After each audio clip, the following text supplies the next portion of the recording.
ನಮಸ್ತೆ ಎಲ್ರಿಗೂ ಕೂಡ welcome back to my YouTube channel. Gruhalakshmi ಯೋಜನೆಯ ಅಪ್ಡೇಟ್ಗೆ ತಮ್ಮೆಲ್ಲರಿಗೂ ಕೂಡ ಆತ್ಮೀಯವಾದ ಸ್ವಾಗತ. ಪೆನ್ಷನ್ ಫಲಾನುಭವಿಗಳಿಗೆ ಹಾಗೆಯೇ ಗೃಹಲಕ್ಷ್ಮಿ ಯೋಜನೆಯ ಫಲಾನುಭವಿಗಳಿಗೆ ಒಂದು ಇಂಪಾರ್ಟೆಂಟ್ ಆಗಿರುವಂತಹ ಮಾಹಿತಿ ಇದೆ. ಅದರಲ್ಲೂ ಸಹ ಫೆಬ್ರವರಿ ತಿಂಗಳ ಪೆನ್ಷನ್ ಫಲಾನುಭವಿಗಳಿಗೆ ಒಂದು ಭರ್ಜರಿ ಗುಡ್ ನ್ಯೂಸ್ ಕೂಡ ಇದೆ.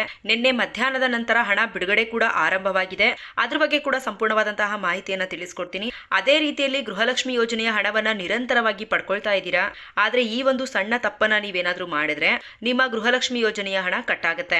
ಯಾವ ಕಾರಣಕ್ಕೆ ಹಾಗಾದ್ರೆ ಹಣ ಕಟ್ಟಾಗುತ್ತೆ? ಇದೇ ರೀತಿಯಾಗಿ ಸಾಕಷ್ಟು ಜನರ ಹಣ ಕೂಡ ಕಟ್ಟಾಗ್ತಾ ಇದೆ. ಹಾಗಾಗಿ ಎಲ್ಲಾ ವಿಷಯದ ಬಗ್ಗೆ ನೀವು ಮಾಹಿತಿಯನ್ನ ಖಂಡಿತವಾಗ್ಲೂ ಪಡ್ಕೊಳ್ಳೇಬೇಕು. ವಿಡಿಯೋ ತುಂಬಾನೇ ಹೆಲ್ಪ್ಫುಲ್ ಆಗಿರುತ್ತೆ, ಹಾಗೆ ತುಂಬಾನೇ ಇನ್ಫಾರ್ಮೇಟಿವ್ ಆಗಿರುತ್ತೆ. ವಿಡಿಯೋನ ಎಲ್ಲೂ ಕೂಡ ಮಧ್ಯದಲ್ಲಿ ಸ್ಕಿಪ್ ಮಾಡದೆ ಕಂಪ್ಲೀಟ್ ಆಗಿ ವಾಚ್ ಮಾಡಿ. ಕಂಪ್ಲೀಟ್ ಆಗಿ ವಾಚ್ ಮಾಡಿದ್ರೆ ಮಾತ್ರ ನಿಮಗೆ ಎಲ್ಲಾ ಮಾಹಿತಿಗಳು ಸಂಪೂರ್ಣವಾಗಿ ಸಿಗುತ್ತೆ. ಹಾಗಾದ್ರೆ ಬನ್ನಿ ವಿಡಿಯೋ ಶುರು ಮಾಡೋಣ. ವಿಡಿಯೋ ಶುರು ಮಾಡೋದಕ್ಕಿಂತ ಮುಂಚೆ ನೀವೇನಾದ್ರೂ ನಮ್ಮ ಚಾನೆಲ್ನ ಹೊಸದಾಗಿ ನೋಡ್ತಾ ಇದ್ರೆ ಇನ್ನೂ ಕೂಡ ಚಾನಲ್ಗೆ ಸಬ್ಸ್ಕ್ರೈಬ್ ಮಾಡ್ಕೊಂಡಿಲ್ಲ ಅಂದ್ರೆ ಚಾನಲ್ಗೆ ಒಂದು ಸಬ್ಸ್ಕ್ರೈಬ್ ಮಾಡ್ಕೊಳ್ಳಿ, ಹಾಗೇನೆ ವಿಡಿಯೋಗೊಂದು ಲೈಕ್ ಕೊಟ್ಬಿಟ್ಟು ವಿಡಿಯೋ ನೋಡೋದಕ್ಕೆ ಶುರು ಮಾಡಿ. ಮೊದಲಿಗೆ ಫೆಬ್ರವರಿ ತಿಂಗಳ ಪೆನ್ಷನ್ ಹಣ ನಿನ್ನೆ ಮಧ್ಯಾಹ್ನದಿಂದ ಜಮಾ ಆಗ್ಲಿಕ್ಕೆ ಪ್ರಾರಂಭವಾಗಿದೆ. ನಿನ್ನೆಯಿಂದ ಹಣ ಜಮಾ ಆಗ್ಲಿಕ್ಕೆ ಶುರುವಾಗಿದೆ ಅಂತ ಹೇಳಿದ್ರೆ ಹಂತ ಹಂತವಾಗಿ ಹಣ ಜಮಾ ಆಗ್ತಾ ಹೋಗುತ್ತೆ.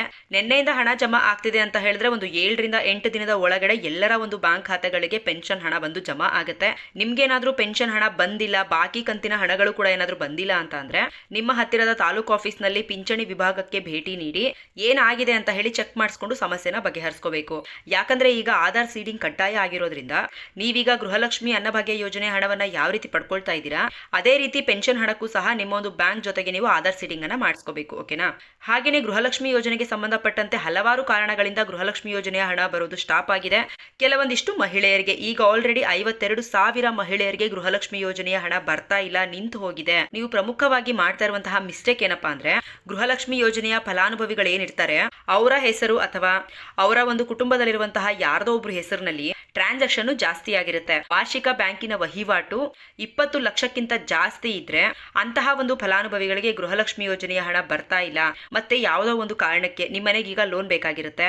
ನೀವೀಗ ಯಾವುದೋ ಒಂದು ಲೋನ್ ಅನ್ನ ಪಡ್ಕೋಬೇಕು ಅಂತ ಹೇಳಿದ್ರೆ ನೀವೇನಾದ್ರೂ ಸ್ಯಾಲರಿಡ್ ಆಗಿದ್ರೆ ನಿಮ್ಮ ಸ್ಯಾಲರಿ ಸ್ಲಿಪ್ ಅನ್ನ ಕೊಡ್ಬೇಕಾಗತ್ತೆ. ಇನ್ ಕೇಸ್ ನಿಮ್ಮ ಹತ್ರ ಸ್ಯಾಲರಿ ಸ್ಲಿಪ್ ಇಲ್ಲ ಅಂದ್ರೆ, ನೀವು ಸ್ಯಾಲರಿಡೇ ಅಲ್ಲ ಅಂದ್ರೆ ನೀವು ಇನ್ಕಮ್ ಟ್ಯಾಕ್ಸ್ ಅನ್ನ ಫೈಲ್ ಮಾಡಿ ಅದನ್ನ ಸಬ್ಮಿಟ್ ಮಾಡಿದ್ರೆ ನೀವು ಲೋನ್ ಅನ್ನ ಪಡ್ಕೋಬಹುದಾಗುತ್ತೆ. ಹಾಗಾಗಿ ಹಲವಾರು ಜನರು ನೀವು ಇನ್ಕಮ್ ಟ್ಯಾಕ್ಸ್ ಅನ್ನ ಫೈಲ್ ಮಾಡಿರೋದ್ರಿಂದ ಅದರಿಂದ ನಿಮಗೆ ಲೋನ್ ಸ್ಯಾಂಕ್ಷನ್ ಆಗುತ್ತೆ. ಓಕೆನಾ?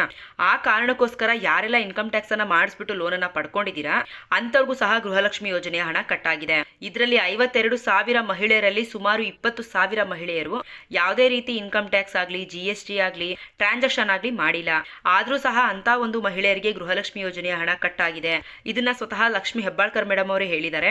ಗೃಹಲಕ್ಷ್ಮಿ ಸಾಫ್ಟ್ವೇರ್ ಅಂತಾನೆ ಮಾಡಿದೀವಿ. ಆ ಒಂದು ಸಾಫ್ಟ್ವೇರ್ ಅಲ್ಲಿ ನೀವು ಅರ್ಹರಿದ್ರು ಕೂಡ ನಿಮ್ಗೆ ಯಾರಿಗೆಲ್ಲ ಹಣ ಕಟ್ಟಾಗಿದೆ ಅದನ್ನ ಮತ್ತೆ ನಾವು ಪರಿಶೀಲನೆಯನ್ನ ಮಾಡಿ ಮತ್ತೆ ಹಣ ಕೊಡುವಂತಹ ವ್ಯವಸ್ಥೆಯನ್ನ ಮಾಡ್ತಾ ಇದೀವಿ ಅಂತ ಹೇಳ್ಬಿಟ್ಟು ಸ್ವತಃ ಸಚಿವೆ ಲಕ್ಷ್ಮಿ ಹೆಬ್ಬಾಳ್ಕರ್ ಮೇಡಮ್ ಅವರೇ ಮಾಹಿತಿಯನ್ನ ಕೊಟ್ಟಿದ್ದಾರೆ. ಇಂಪಾರ್ಟೆಂಟ್ ಆಗಿ ನೀವು ತಿಳ್ಕೋಬೇಕಾಗಿರೋದು ಏನು ಅಂತ ಅಂದ್ರೆ ನಿಮ್ಮ ರೇಷನ್ ಕಾರ್ಡ್ ಅಲ್ಲಿ ಇರುವಂತಹ ಕುಟುಂಬದ ಸದಸ್ಯರ ಯಾರ ಹೆಸರಲ್ಲೂ ಕೂಡ ಅಧಿಕವಾಗಿ ಟ್ರಾನ್ಸಾಕ್ಷನ್ ಅನ್ನ ಮಾಡಬಾರ್ದು. ಯಾವುದೇ ಒಂದು ಲೋನ್ ಅನ್ನ ಪಡ್ಕೊಳ್ಳಿಕ್ಕೋಸ್ಕರ ಇನ್ಕಮ್ ಟ್ಯಾಕ್ಸ್ ಅನ್ನ ಫೈಲ್ ಮಾಡ್ತೀರಾ ಅಲ್ವಾ, ಅದರಿಂದ ಈ ಹಿಂದೆ ಆಗಿರ್ಬೋದು ಅಥವಾ ಇನ್ನು ಮುಂದೆ ಆಗಿರ್ಬೋದು ಗೃಹಲಕ್ಷ್ಮಿ ಯೋಜನೆಯ ಹಣ ಬರೋದಿಲ್ಲ, ನಿಂತು ಹೋಗುತ್ತೆ.